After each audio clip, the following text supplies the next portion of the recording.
Okay பசங்களா, so last வீடியோவில் நம்ம பார்த்துருக்கோம் எக்கனாமிக் ஆக்டிவிட்டினா என்ன, நான் எக்கனாமிக் ஆக்டிவிட்டியோட டிஃப்ரென்ஸும் நம்ம கீழே பார்த்துருந்தோம். இப்போ என்னென்னா, இந்த டைப்ஸ் ஆஃப் எக்கனாமிக் ஆக்டிவிட்டி இருக்குது பார்த்துருக்கீங்களா? ஓகே, அது நம்ம பார்க்கலாம். எக்கனாமிக் ஆக்டிவிட்டி நம்ம பார்த்துரும். அதில் 3 டைப்ஸ் இருக்கான். அந்த 3 டைப்ஸ் என்னன்றது நம்ம இந்த வீடியோவில் பார்க்கலாம். ஓகே, ஸோ நான் படிக்கிறேன். Economic activity undertaken to earn money, அது ஆல்ரெடி நம்ம தெரிஞ்சுக்கணும். Okay, generally people engage themselves in such activity on regular basis or said to be engage in occupation. So occupation அது என்னவாக இருக்கும்? இது எல்லாமே ஆல்ரெடி உங்களுக்கு தெரிஞ்சிருக்கும். உங்கள் அப்பா அம்மா, ஃப்ரெண்ட்ஸு, பிரதர்ஸ், சிஸ்டர்ஸு, ஸோ இந்த ப்ரொஃபஷனல் இருப்பாங்க கண்டிப்பாக. கஷ்டம் நினைக்க வேணாம், ரொம்ப ஈஸியாக தான் இருக்கும். சொல்லப்போனால் சயின்ஸ் குரூப்போட காமர்ஸ் குரூப் வந்து இன்னும் நல்லா ஈஸியாக இருக்கும். ஏன்னா இது வந்து ரியாலிட்டிக்கு நடக்கிற விஷயங்கள். ஓகே, பிஸ்னஸ், நீங்கள் டெய்லி கடைக்கு போகிறீங்க வரீங்க, அங்கே எல்லா இடத்துலையும் நடக்கிற விஷயம். அதனால லேர்ன் பண்ணுறதுக்கு ஈஸியாக இருக்கும். அப்சர்வ் பண்ணுங்கள். சொல்லும் போதே ஜஸ்ட்டு உங்கள் கண்ணை க்ளோஸ் பண்ணி இமேஜினேஷன் பண்ணி, இந்த மாதிரி நான் பிஸ்னஸ் பண்ணுறேன், இந்த மாதிரி நான் வேலைக்கு போகிறேன்ற மாதிரி இமேஜினேஷன் நீங்கள் பண்ணிங்கன்னா ஈஸியாக லேர்ன் பண்ண முடியும். ஓகே, லெசனுக்குள்ளே போகலாம். நம்பர் 1 என்ன கொடுத்துருக்காங்கன்னா எம்ப்ளாய்மெண்ட். ஓகே, 2வது ப்ரொஃபஷன், 3வது பிஸ்னஸ். இந்த எம்ப்ளாய்மெண்ட்னாலே உங்களுக்கு ஈஸியாக தெரியும். எம்ப்ளாய்மெண்ட்னா வேலை. ஓகே, ப்ரொஃபஷன்றது என்னென்னு பார்த்தீங்கன்னா அது வேலையாகவும் இருக்கலாம், இல்லை சொந்தமாக பிஸ்னஸாகவும் இருக்கலாம். நான் இப்போ ஷார்ட்டாக சொல்கிறேன், உங்களுக்கு இன்னும் நான் படித்து காமிக்கல. பிஸ்னஸ்ன்றது நம்ம சொந்தமாக பண்ணுறது. இப்போ ஒரு எக்ஸாம்பிள், எம்ப்ளாய்மெண்ட்னா நீங்கள் ஒரு கம்பெனிக்கு போய் வேலை பார்க்குறீங்க. ஓகே, ஸோ இதுதான் நம்ம என்ன சொல்கிறோம் பார்த்தீங்கன்னா எம்ப்ளாய்மெண்ட். பிஸ்னஸ்னால் நாமளும் சொந்தமாக ஒரு கடை வச்சுருக்கோம், இல்லை சொந்தமாக ஸ்கூலு, காலேஜஸ், சூப்பர் மார்க்கெட் என்ன வச்சுருக்கோம். ஸோ இதான் என்னென்னு பார்த்தீங்கன்னா பிஸ்னஸ் சொல்லுவோம். ஆனால் ப்ரொஃபஷன்னா ஒரு ஒரு சர்டைன் விஷயமா இருக்கலாம். நான் மெக்கானிக், அந்த மெக்கானிக் வந்து வெளியே போய் ஒர்க் பண்ணலாம், இல்லை சொந்தமாக ஷாப் வச்சுருக்கலாம், இல்லை திடீர்னு வீட்டிலேயே கூட இருந்துக்குன்னு அந்த ப்ரொஃபஷனாக பண்ணலாம். ஃபோன் பண்ணி சில பேர் கூப்பிடுவாங்க, சார் இந்த மாதிரி வண்டி ரிப்பேர் ஆகிடுச்சுன்னு சொல்லிட்டு. இன்னொன்று electrical service, electronical service, electrician சொல்லுவாங்களே, ஸோ அதுவாக கூட இருக்கலாம். இங்கே நான் ஷார்ட்டாக சொல்லிட்டேன், பட் நம்ம இந்த வீடியோக்குள்ளே போய் ஒன்று ஒன்று படித்து உங்களுக்கு எக்ஸ்பிளைன் பண்ணுறேன். ஓகேங்களா? Number 1 employment.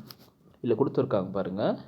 It refers to an occupation in which people work for others and get remuneration சொல்லி கொடுத்துருக்காங்க. இல்லை நல்லா ஸ்பெல் பண்ணிக்கோங்க, ஸ்பெல்லிங் நல்லா ஞாபகம் வச்சுக்கோங்க, ப்ரொனன்சியேஷனும் கரெக்டாக வரும். ரெம்யூனரேஷன் சொல்லியிருக்காங்க. அதுக்கு என்ன மீனிங்? ரொம்ப சிம்பிள். உங்களுக்கு அந்த ஸ்பெல்லிங் ஞாபகம் இல்லை, மீனிங் சப்போஸ் மறந்து போச்சுன்னா சேல்ரின்னு போட்டுக்கோங்க. ஸோ இதோட மீனிங் சேல்ரி. ஏன்னா நோட் புக் வச்சுன்னா எழுதிக்கோங்க. ஓகே, ஃபஸ்ட்டு பாயிண்ட் நோட் பண்ணிங்க. It refers to the occupation in which people work for others. அதாவது ஒரு பர்சன் இருக்காங்க, அவங்க மற்றவங்களுக்காக ஒர்க் பண்ணுறாங்க. மற்றவங்களுக்காகனா இப்போ உங்களோட அப்பா அம்மாவை எடுத்துக்கோங்க. உங்கள் அப்பா அம்மா வந்து சொந்தமாக கடை வச்சு ஏதோ வியாபாரம் பண்ணுற மாதிரி தான் அது பிஸ்னஸ்ன்னு சொல்வீங்க. ஆனால் இதுவே உங்கள் பேரண்ட்ஸ் வந்து வேறு யாருக்கு கம்பெனிக்கு போய் ஒர்க் பண்ணுற மாதிரி தான் எம்ப்ளாய்மெண்ட் சொல்கிற மாதிரி இருக்கும். Okay, so to get remuneration in the form of wages or salary கொடுத்துருக்காங்க. அதாவது ரெம்யூனரேஷன்னா நம்ம பண்ணுற வேலைக்கு வாங்குகிற ஊதியம். ஓகே, அந்த ஊதியம் எப்படி ஒரு மாதிரி இருக்கலாம். இப்போது வேஜஸ்ன்னு சொல்லியிருக்காங்க. வேஜஸ்னால் உங்களுக்கு தெரியல, கூலி வேலை செய்கிறது. அது தினக்கூலி, அது டெய்லி கூலின்னு சொல்லுவோம். சில பேர் எப்படின்னா ஒர்க் பண்ணும்போது டெய்லி 500 1000 மாதிரி ஏர்ன் பண்ணுவாங்க. ஒரு சில பேருக்கு எப்படின்னு பார்த்தீங்கன்னா, நான் வந்து வீக்லி ஒன்ஸ் கொடுக்குறேன்ற மாதிரி, அதாவது ஒரு வீக்லி ஒரு 6 days இல்லை 7 days ஒர்க் பண்ணுற மாதிரி இருந்துச்சுன்னா அது வீக்லி கொடுப்பாங்க. ஏன்னா ஞாபகம், வேஜஸ் வந்து எப்படி ஒன்றா இருக்கலாம். சேலரின்றது மாதம் வாங்குறது. ஓகே, இதெல்லாம் ஞாபகம் வச்சுக்கோங்க. ரொம்ப சிம்பிள். எம்ப்ளாய்மெண்ட்னா நான் பதிலே சொல்லிட்டேன். வேறு யாரோ ஒரு கம்பெனிக்காக நீங்கள் போய் ஒர்க் பண்ணுறீங்க, அதுக்கு நீங்கள் பணம் சம்பாதிக்கிறீங்க. அந்த பணம் எப்படி ஒன்றா இருக்கலாம். டெய்லி இல்லை வீக்லி ஒன்ஸ் வாங்குற மாதிரி தான் அதுக்கு பேர் வேஜஸ். மாதம் வாங்குற மாதிரி தான் அது பேர் salary. Okay, the one who is employed by others are called as employee and the one who employ others is called employer. ரொம்ப சிம்பிள். இப்போ வந்து நான் ஒரு கம்பெனி வச்சுருக்கேன். ஓகேங்களா, நான் ஒரு கம்பெனி இல்லாட்டினா நான் ஒரு டியூஷன் சென்டர் வச்சுருக்கேன். இப்போ டியூஷன் சென்டர் வைக்கும் போது இப்போ நான் கிளாஸ் எடுக்கிறேன். ஓகே, பட் பிஸ்னஸ் கொஞ்சம் நல்லா டெவலப்மெண்ட் ஆகும்போது எனக்கு கண்டிப்பாக டீச்சர்ஸ் தேவைப்படுது பார்ட் டைமுக்கு. ஓகே, இப்போது நான் வந்து ஒரு பர்சனை வேலைக்கு எடுக்கிறேன் பார்த்துருக்கீங்களா. நான் வந்து ஒரு ஸ்டாஃப், ஒரு டீச்சரை பார்ட் டைமுக்கு வேலைக்கு வச்சுருக்கேன், இல்லை ஃபுல் டைம் வச்சுருக்கேன்னா அந்த பர்சன் தான் எம்ப்ளாயி, அதாவது எனக்காக வேலை செய்கிற ஒரு பர்சன். ஓகே, நான் தான் எம்ப்ளாயர். புரியுதா உங்களுக்கு? அந்த கம்பெனி ஓனர்ஸ் இல்லை அந்த கம்பெனியோட மெயின் ஹெட்டு தான் எம்ப்ளாயர்ஸும் சொல்லுவாங்க. அந்த கம்பெனிக்காக ஒர்க் பண்ணுறாங்க, அதாவது எனக்காக ஒர்க் பண்ணுற டீச்சர்ஸ் இருக்காங்களே, அவங்க தான் எம்ப்ளாயி. இன்னும் எக்ஸாம்பிள் சொல்லணும்னா, நீங்கள் ஸ்கூலில் இருக்கீங்க, ஓகேங்களா? ஸ்கூலில் கண்டிப்பாக உங்கள் டீச்சர்ஸ் எல்லாம் இருக்கும். உங்கள் டீச்சர்ஸ் எல்லாமே எம்ப்ளாயீஸ். ஏன்னா அவங்க உங்கள் ஸ்கூலுக்காக ஒர்க் பண்ணுற ஒரு பர்சன். நீங்கள் வேறு, நீங்கள்லாம் ஸ்டூடெண்ட்ஸ், ஓகேங்களா? ஸ்டூடெண்ட்ஸை விட்டுருங்க. ஸோ உங்கள் டீச்சர்ஸ் எல்லாமே எம்ப்ளாயி. இப்போ அந்த டீச்சருக்கு சம்பளம் கொடுக்குறாங்க பார்த்தீங்கன்னா, ஸ்கூல் மேனேஜ்மெண்ட், அது பிரின்ஸிபலாக இருக்கலாம். இப்போ பிரின்ஸிபல் கூட ஒர்க்கிங் பிரின்ஸிபல்னுவாங்க. இன்னொன்று மெயின் ஹெட், அவங்களே அந்த ஸ்கூலோட ஃபவுண்டர் டைரக்டராக இருப்பாங்க, ஓகேங்களா? அவங்க வேறு. நல்லா ஞாபகம் வச்சுக்கோங்க, உங்கள் டீச்சர்ஸ் எல்லாமே எம்ப்ளாயி. உங்கள் டீச்சருக்கு வேலை கொடுத்தாங்களா அந்த மெயின் ஓனர், இட் மேபி பிரின்ஸிபலாக இருக்கலாம், இல்லை ஃபவுண்டர் டைரக்டர், யார் வேணுமா இருக்கலாம், அவங்க தான் எம்ப்ளாயர்ஸ். ரொம்ப சிம்பிள். இல்லை இங்கே கொடுத்துருக்காங்க பாருங்கள், மேனேஜர்ஸு, கிளர்க்கு, அந்த bank official, factory workers, okay, factory manager கூட போட்டுக்கோங்க. உங்களுக்கு என்னென்ன தெரியுதோ இது எல்லாமே நீங்கள் எக்ஸாம்பிள் போட்டுக்கலாம். ஓகே, கேரக்டரிஸ்டிக்ஸ் கொடுத்துருக்காங்க. கேரக்டரிஸ்டிக்ஸ்னால் ரொம்ப சிம்பிள். நான் ஆல்ரெடி சொன்னேன். இந்த ஆப்ஜெக்டிவ் என்னென்னு பார்த்தீங்கன்னா நோக்கம். அதாவது கேரக்டரிஸ்டிக்ஸ்னால் தன்மை சாரி தன்மைகள்னு சொல்லுவாங்க. அதோட விஷயங்கள் என்னென்னு நம்ம பார்க்கலாம் உள்ளே போய்ட்டு. ஓகே, ஸோ என்ன சொல்லியிருக்காங்கன்னா, there is a contract existing between the employer and the employee கொடுத்துருக்காங்க. அவங்க ரெண்டு பேருக்குள்ள ஒரு கான்ட்ராக்ட் இருக்குமா? அந்த கான்ட்ராக்ட் என்ன வேணுமா இருக்கலாம். ஓகே, இது வந்து கம்பெனியை பொறுத்து இல்லை ஆட்கள் பொறுத்து மாறும். ஓகே, இப்போது நெக்ஸ்ட்டு பாயிண்ட் நான் சொல்கிறேன்.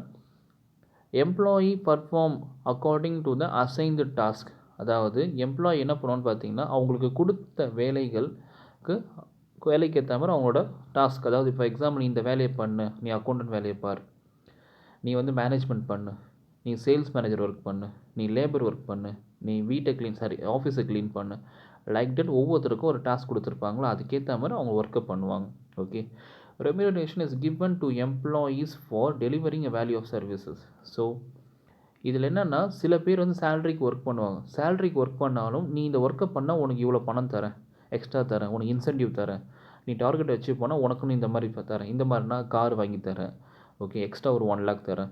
இது என்ன டீலிங் வேணுமா இருக்கலாம். ஸோ ஒவ்வொரு கம்பெனியை பொறுத்து மாறும். ஓகே, நெக்ஸ்ட் லாஸ்ட் பாயிண்ட் பார்க்கலாம். an employee must abide by rules and regulation of the organization. அதாவது சில நியூ வேர்ட்ஸ்னால் இருந்துச்சுன்னா கொஞ்சம் நீங்கள் மீனிங் அண்டர்ஸ்டாண்ட் பண்ணிக்கோங்க. அபைட்னா ஃபாலோ பண்ணுறது. ஓகே, இப்போ நான் சொல்கிறது தான் நீ கேட்கணும் அப்படின்னு சொல்லுவாங்களே, நான் சொல்கிறத நீ ஃபாலோ பண்ணணும்னு சொல்லுவாங்க பார்த்தீங்களா, அந்த மீனிங். நான் சொல்கிறதெல்லாம் நீங்கள் பின்பற்றுங்கன்னு சொல்லுவாங்க பார்த்தீங்களா, அதான் abide. And employee must abide by, அதாவது அவங்க கம்பெனி சொல்கிற ரூல்ஸ் அண்ட் ரெகுலேஷனுக்கு அக்செப்ட் பண்ணணும். இப்போது இந்த ரூல்ஸ் அண்ட் ரெகுலேஷன் என்னவா இருக்கலாம்? அது நம்ம நிறைய எக்ஸாம்பிள் சொல்கிறேன், அது எது வருமா இருக்கலாம். இப்போ எக்ஸாம்பிள், நீ ஃபார்மல்ஸ் தான் வரணும், ஷேவ் பண்ணியிருக்கணும், ஓகே, பிளாக் ஷூ போடணும், பிளாக் பெல்ட் போடணும், கம்பல்சரி ஷூ போடணும், அந்த டிஷர்ட் போடக்கூடாது, கெட்ட வார்த்தை பேசக்கூடாது, ஓகே, எல்லாருக்கும் ரெஸ்பெக்ட் கொடுக்கணும், ஓகே, உனக்கு இவ்வளோ சேலரி தான் ப்ரொவைட் பண்ணுவோம், டைமுக்கு உள்ளே இருக்கணும். இந்த மாதிரி என்ன எக்ஸாம்பிள் வேணும், என்ன ஒரு ரூல்ஸ் அண்ட் ரெகுலேஷனாக இருக்கலாம், அதுக்கேற்ற மாதிரி அந்த கம்பெனியோட எம்ப்ளாயீஸ் பர்ஃபார்மன்ஸ் பண்ணுவாங்க. ஓகே, ரொம்ப சிம்பிள். எம்ப்ளாய்மெண்ட்னா வேலை செய்கிறது. நாம் நமக்காக பண்ணாமல் வேறு ஒரு இடத்துல போய் பணம் சம்பாதிக்கணும்னு ஒரு எண்ணத்துக்காக பண்ணுறது தான் எம்ப்ளாய்மெண்ட். ஓகே,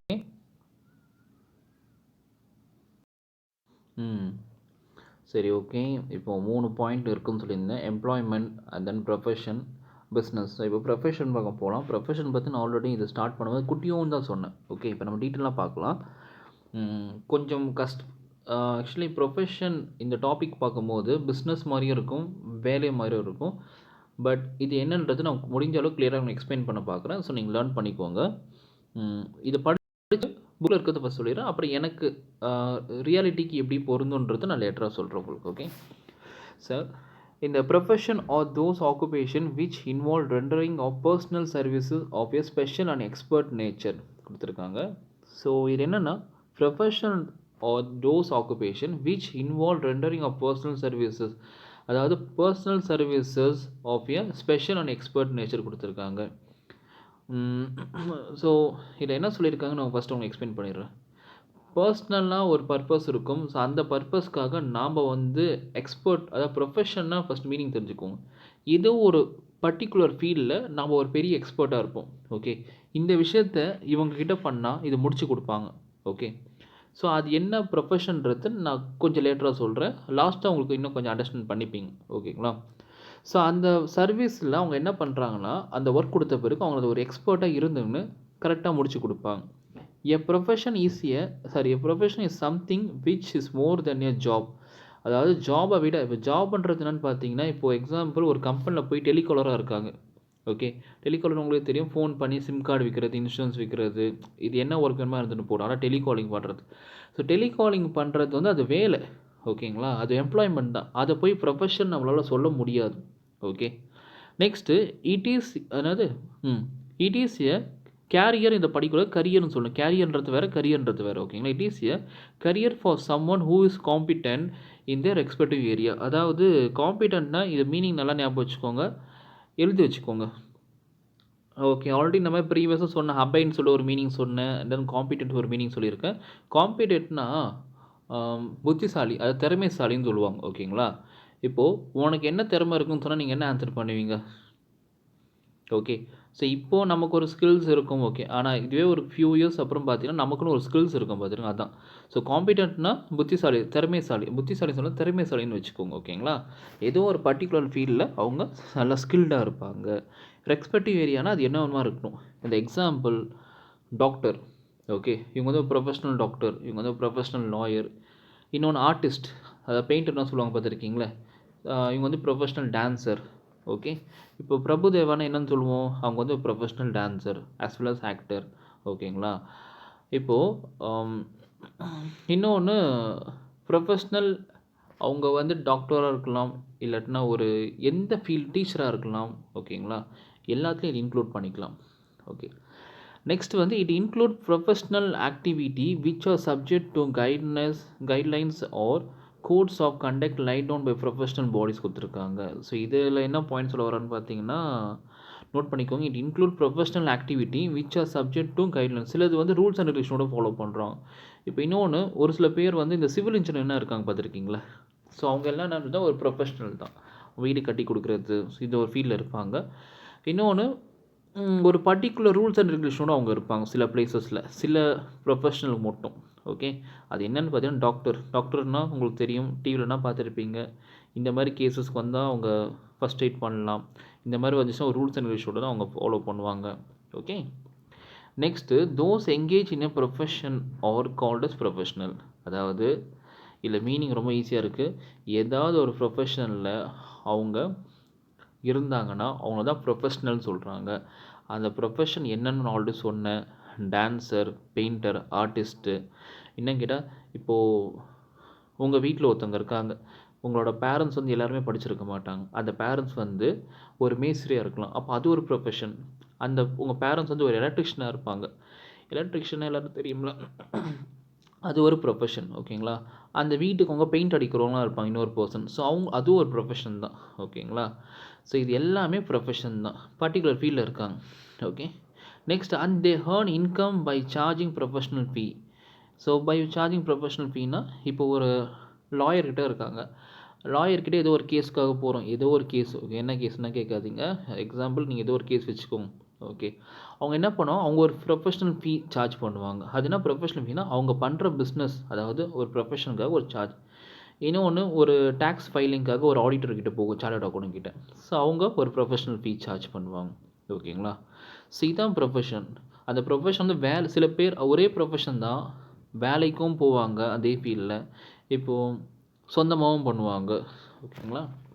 நெக்ஸ்ட்டு இந்த பாயிண்ட் கேரக்டரிஸ்டிக்ஸ் ஆல்ரெடி சொன்னேன், அது மீன்ஸ் தன்மைகள் சொல்லுவாங்க. ஓகேங்களா? இந்த பாயிண்ட்டை நான் படித்து உங்களுக்கு சொல்லிடுறேன். There should be a systematic body of knowledge. Systematic body of நாலேஜ்னால் அந்த விஷயத்தை பற்றி, இப்போ தமிழில் சொல்லுவாங்களே, ஏதோ கரைச்சி குடிச்சிருக்கணும், அதை பற்றி பக்காவாக தெரிஞ்சு வச்சுருப்பாங்க.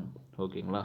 தேர் should be formal acquisition of knowledge by the member. ரொம்ப சிம்பிள், ஒரு ப்ரொஃபஷன்றவங்க அரைக்குறையாக இருக்கக்கூடாது. இப்போ ஒரு எக்ஸாம்பிள், எலக்ட்ரிஷியன்னா எனக்கு வந்து கொஞ்சோண்டு தெரியும் சார், எனக்கு பாதி தெரியும் சார், பேசிக் தெரியும் சார், அப்படின்னு சொல்கிறவங்க ப்ரொஃபஷன் இல்லை. அதை பற்றி பக்காவாக இருக்கணும் அந்த பர்சன். ஸோ இதுவா அதுவான்றது பக்காவாக இருக்கணும். ஸோ அந்த பர்சனை தான் ஒரு ப்ரொஃபஷன் சொல்லுவாங்க. Okay, there should be a code of conduct. There should be a code of conduct governing the conduct and behavior of a profession கொடுத்துருக்காங்க. ஸோ இதில் என்னென்னா அவங்களுக்குன்னு சொல்லிட்டு ஒரு ரூல்ஸ் அண்ட் ரெகுலேஷனோடு இருப்பாங்க. ஓகே, இப்போ லாயர் இருக்காங்க, ஒரு ப்ரொஃபஷ்னல் ஒரு பர்சன் இருக்காங்கன்னா அவங்களுக்குன்னு சொல்லிட்டு ஒரு ரூல்ஸ் இருக்குது. ஸோ அதுதான் அவங்க ஃபாலோ பண்ணணும். அதை தவிர தேவையில்லாத விஷயம் அவங்க ஃபாலோ பண்ண மாட்டாங்க. நான் திரும்பவும் சொல்லிட்டேன், ஒரு ரூல்ஸ் அண்ட் ரெகுலேஷன் எல்லா பிஸ்னஸ்லையும் வச்சுருப்பாங்க. கவர்மெண்ட்டும் அந்த பிஸ்னஸ்க்கு ஒரு ரூல்ஸ் அண்ட் ரெகுலேஷன் வச்சுருப்பாங்க. பட் ரியாலிட்டிக்கு அது செட் ஆகுமான்னு நீங்கள் கேட்க வேணாம். ஓகே, செட் ஆகும், ஆகாமே போகலாம். Okay, next service motive should be uppermost in the minds of the people rendering professional service. இது முக்கியமான பாயிண்ட்டு. இல்லை என்ன சொல்லியிருக்காங்கன்றத பாருங்கள். Service motive should be uppermost, அதாவது ஒரு ப்ரொஃபஷ்னலில் இருக்கிற பீப்புள் வந்து சர்வீஸ் மோட்டிவாக இருக்கணுமா. இப்போ நீங்களே சொல்லுங்களேன், டாக்டர்ஸ், ஹாஸ்பிட்டல், ஓகேங்களா, ஒரு சார்ட்டர்ட் அக்கௌண்டன்ட், ஓகே, நெக்ஸ்ட்டு வந்து ஒரு வீடு கட்டி கொடுக்குறவங்க, ஒரு எலக்ட்ரிஷியன். ஸோ இது எல்லாமே சர்வீஸ் மீன்ஸ் நடக்குதா? இது ஆக்சுவலி அந்த காலம்லாம் போயிடுச்சு. பட் இந்த பாயிண்ட்டை நீங்கள் மென்ஷன் பண்ணலாம், பட் ரியாலிட்டிக்கு இது செட் ஆகாது. ஸோ நல்லா நோட் பண்ணிக்கோங்க. Service motive should be uppermost in the mind. அதாவது இந்த ப்ரொஃபஷனாக பண்ணுறாங்க பார்த்தீங்கன்னா அவங்களுக்கு வந்து சர்வீஸ் மோட்டிவில் பண்ணணுமா. பட் அது இப்போ ஒரு துளி கூட இல்லை. டாக்டர்கிட்ட கூட நீங்கள் போனீங்க வச்சுக்கோங்களேன், ஒரு 300 ரூபாவோ இல்லை ஒவ்வொரு ஏரியாவுக்கு வந்து டிஃபர் ஆகும். 500 ரூபா கொடுத்தா தான் உங்களுக்கு வந்து இன்ஜெக்ஷன் கொடுத்து கோல்டுக்கு மெடிசன் கொடுப்பாங்க. ஏன், அதாவது ஒரு ஆக்சிடெண்ட் நடந்தால் கூட நீங்கள் டக்குன்னு பணம் கொடுத்தா தான் உங்களுக்கு என்ன ஆகுன்னு பார்த்தீங்கன்னா உயிரை காப்பாற்றுவாங்க. ஸோ சர்வீஸ் மோட்டிவ் ரியாலிட்டிக்கு நம்ம என்ன கம்பேர் பண்ண முடியாது. பட் இந்த பாயிண்ட் கொடுத்துருக்காங்க. ஓகே, ஸோ இதை நீங்கள் மென்ஷன் பண்ணிக்கோங்க. நெக்ஸ்ட் நம்ம பிஸ்னஸ் பற்றி பார்க்கலாம். எம்ப்ளாய்மெண்ட் பார்த்துட்டோம், ப்ரொஃபஷன் பார்த்துட்டோம், லாஸ்ட்டாக பிஸ்னஸ். இந்த பிஸ்னஸ் வந்து ரொம்ப முக்கியமான ஒரு விஷயம். இதான் காமர்ஸ்னாலே இந்த பிஸ்னஸ் தான். ஓகேங்களா, ஸோ இப்போ இந்த பாயிண்ட் படிச்சுட்டு இதில் இருக்கிற மீனிங்கும் சொல்கிறோம், ப்ளஸ் மற்ற மீனிங்கும் உங்களுக்கு சொல்கிறேன். இப்போ இதில் என்ன கொடுத்துருக்காங்கன்னு நான் படிச்சுக்கிறேன். Okay, business refers to any human activity undertaken on regular basis with the object to earn profit through production, distribution, purchase and sale of goods or services கொடுத்துருக்காங்க. இதில் என்ன கொடுத்துருக்காங்கன்னா, ஏதாச்சும் ஒரு ஹியூமன் ஆக்டிவிட்டி, ஹியூமன்னா நம்ம தான். ஓகே, அண்டர்டேக்கன் என்ன work, அதாவது ஒரு ஹியூமன் பீயிங் இருக்காங்க, அவங்க வந்து ரெகுலராக ஒரு விஷயத்தை பண்ணுறாங்க. அது என்னென்ன விஷயம்னு பார்த்தீங்கன்னா, கூட்ஸை ப்ரொடியூஸ் பண்ணுறது. ஓகே, ப்ரொடியூஸ்னால் உங்களுக்கே தெரியும், நான் ப்ரீவியஸாக சில வீடியோஸில் சொல்லியிருப்பேன். பட் இந்த வீட்டில் ஒரு வாட்டி சொல்லிக்கிறேன். கிளியராக சொன்னால் தான் நீங்கள் அண்டர்ஸ்டாண்ட் பண்ணிக்க முடியும். ஓகே, ப்ரொடக்ஷன்னா மேனுஃபேக்சரிங் பண்ணுறது. இப்போ எக்ஸாம்பிள், ஒரு மரத்துலேருந்து கட்டையாக்குறாங்க, கட்டையிலேருந்து சேரு, சோஃபா, டேபிள்ன்ற மாதிரி ஆக்குறாங்களே. நெக்ஸ்ட்டு இரும்பு கூட எடுத்துக்கலாம். இரும்புலேருந்து தான் எல்லாமே வருது. ஒரு லேப்டாப், ஒரு மொபைல் ஃபோன், ஒரு தோசைக்கல், கரண்டி, ஓகே, லைக் தட் வருது. ஓகே, நெக்ஸ்ட்டு அந்த ப்ரொடக்ஷன் முடிஞ்ச பிறகு அந்த பொருளை டிஸ்ட்ரிபியூட் பண்ணுறாங்க. டிஸ்ட்ரிபியூட் பண்ண பிறகு மற்ற பீப்புள்ஸ் வாங்குறாங்க, விற்கிறாங்க. ஸோ இந்த பாயிண்ட் தான் கொடுத்துருக்காங்க. இது என்ன பர்பஸ்க்காக பண்ணுறாங்கன்னா, ப்ராஃபிட்காக தான் பண்ணுறாங்க. அதாவது ப்ராஃபிட், பணம் சம்பாதிக்கணும் நோக்கத்தில் பண்ணுறது மட்டும் தான் பிஸ்னஸ். ஓகே, பட் இது மட்டும் பிஸ்னஸ் இல்லை. இங்கே என்ன கொடுத்துருக்காங்கன்னா, வெறும் ப்ரொடக்ஷனு, டிஸ்ட்ரிபியூஷன் சொல்லி கொடுக்குறாங்க. பட் பிஸ்னஸ்ன்றது அது மட்டும் இல்லை. டு பி ஃப்ராங்க், இங்கே என்ன கொடுத்துருக்காங்கன்னு நான் கிளியராக சொல்கிறேன். இங்கே வந்து பையிங் அண்ட் செல்லிங் நடக்கிற மாதிரி மட்டும் தான் கொடுத்துருக்காங்க. பட் நிறைய பிஸ்னஸ் இருக்குது. கன்ஸ்ட்ரக்ஷன் கம்பெனி எடுத்துக்கோங்க. இப்போ டைப்ஸ் ஆஃப் பிஸ்னஸ் எடுத்திங்கன்னா, ஒன்று வந்து பையிங் அண்ட் செல்லிங் நடக்கும், அதாவது ட்ரேடிங் கம்பெனின்னு சொல்லுவாங்க. இன்னொன்று சர்வீஸ் ஓரியன்ட் சொல்லுவாங்க. சர்வீஸ் ஓரியன்ட்னா அங்கே வந்து கூட்ஸ் இருக்காது. இப்போ example, beauty parlour, gym, schools, colleges, இதுவும் பிஸ்னஸ் நடக்கிற ஏரியா தான். ஆனால் அங்கே வந்து ஒரு பொருளை விற்கல, ஒரு சர்வீஸ் என்ன பண்ணுறாங்க, பிஸ்னஸாக பண்ணுறாங்க. நெக்ஸ்ட்டு வந்து கன்ஸ்ட்ரக்ஷன் கம்பெனி எடுத்துக்கோங்க. கன்ஸ்ட்ரக்ஷன் கம்பெனினாலே நீங்கள் விஐபி படம்லாம் தெரியும் உங்களுக்கு. ஓகே, வீடு கட்டி கொடுத்தாலும் சரி, இல்லை அதே வீட்டை யாரோ ஒரு பர்சன் கட்டி விற்றாலும் சரி, அதுவும் ஒரு டைப் ஆஃப் பிஸ்னஸ் தான். ஓகேங்களா. ஸோ நெக்ஸ்ட்டு பாயிண்ட் என்ன கொடுத்துருக்காங்கன்னா, டெஃபினேஷன் கொடுத்துருக்காங்க. நான் திரும்பவும் சொல்கிறேன், பிஸ்னஸ் மீனிங் கேட்டாங்கன்னா இந்த பாயிண்ட் எழுதிக்கோங்க. Business refers to any human ஆக்டிவிட்டின்னு சொல்லிட்டு மீனிங் கேட்டாங்கன்னா. இல்லை எனக்கு மீனிங் கேட்காம டிஃபைன் கேட்டாங்க, டெஃபினேஷன் கேட்டாங்கன்னா இந்த பாயிண்ட் எழுதணும், அக்கார்டிங் டு ஜேம்ஸ் ஸ்டீஃபன்சன் சொல்லிட்டு. ஏன்னா ஆல்ரெடி சொல்லியிருக்கேன், டெஃபினேஷன்னா வேறு யாரோ ஒரு பர்சன் சொன்ன கருத்தை நீங்கள் எழுதுறது தான் டெஃபினேஷன் சொல்லியிருந்தேன். ஸோ டெஃபினேஷன் மொத்தம் 2 பேர் கொடுத்துருக்காங்க போல். அந்த டெஃபினேஷன் வேறு வழி இல்லை, எக்ஸாக்டாக கேட்டாங்கன்னா நீங்கள் மக்கப் பண்ணி தான் எழுதணும். ஓகே, மீனிங்கை தான் அது ஷார்ட்டாக கொடுத்து வச்சுருப்பாங்க. Okay, so next business activity are connected with raising. Okay, ரைசிங்னால் நம்ம இம்ப்ரூவ் பண்ணுறது. ஓகே, இம்ப்ரூவ்மெண்ட்ஸ் எல்லா டைப் ஆஃப் ஆக்டிவிட்டியும். ஓகே, நெக்ஸ்ட்டு வந்து producing or processing of goods. அதுனா ப்ராசஸிங் ஆஃப் கூட்ஸ்னால் ஒரு குட்டி பொருள் இருக்குது, அதை மேனுஃபேக்சர் பண்ணும்போது அதுக்கான ப்ராசஸ் நிறைய இருக்கும். இப்போ நீங்கள் ஒரு கம்ப்யூட்டர் பார்க்குறீங்கன்னா அந்த கம்ப்யூட்டரில் இந்த RAM, motherboard, hard disk, அதுக்குள்ளே வெளியே இருக்கிற அந்த பார்ட்ஸ், அந்த ஃபேன் எல்லாமே ஒவ்வொருக்கும் ஒரு ப்ராசஸ் இருக்குது. ஓகே, ஸோ இந்த விஷயத்தை நாங்கள் ஷார்ட்டாக கொடுத்துருக்காங்க. Next industry create form utility. Okay, industry create form utility to goods by bringing material into the form which is useful for intermediate consumption கொடுத்துருக்காங்க. ஸோ சிம்பிளாக சொல்லணும்னா நம்ம இண்டஸ்ட்ரி, அதாவது ஒரு மேனுஃபேக்சரிங் கம்பெனி என்ன பண்ணுறாங்கன்னா ஒரு ரா மெட்டீரியல் கொண்டு ரா மெட்டீரியல்னால் காட்டன் எடுத்துக்கோங்க. காட்டன்லேருந்து நூல் வருது. ஓகே, அந்த நூல்லேருந்து தான் ஒரு கிளாத் வருது. லைக் தட் ஒரு ஹுட் எடுத்துக்கோங்க, ஹுட்லேருந்து தான் அந்த சோஃபா அண்ட் தென் என்ன சொல்கிறது, கதவு, டோர் நான் சொல்கிறேன், எல்லாமே உங்களுக்கு வருது. ஸோ ஒவ்வொரு பொருள்லேருந்து தான் இன்னொரு விஷயம் வருது. Okay, that is further use of material in order industry or final consumption by the consumer. ரொம்ப சிம்பிளாக சொல்லணும்னா மேனுஃபேக்சரிங் பண்ணுற விஷயத்தை தான் அவங்க கொடுத்துருக்காங்க. ஓகேங்களா, ஸோ இது எல்லாமே யார்கிட்ட போய் லாஸ்ட்டில் ரீச் ஆகுதுன்னா எண்ட் யூசர்னுவாங்க. End user. எண்ட் யூசர்னால் கடைசி அந்த பொருள் யார்கிட்ட போய் சேருதோ, யார் வாங்கி யூஸ் பண்ணுறாங்களோ அவங்க தான் எண்ட் யூசர். அவங்கள தான் இன்னொரு பேர் கன்சியூமர்னு நம்ம சொல்கிறோம். ஓகே.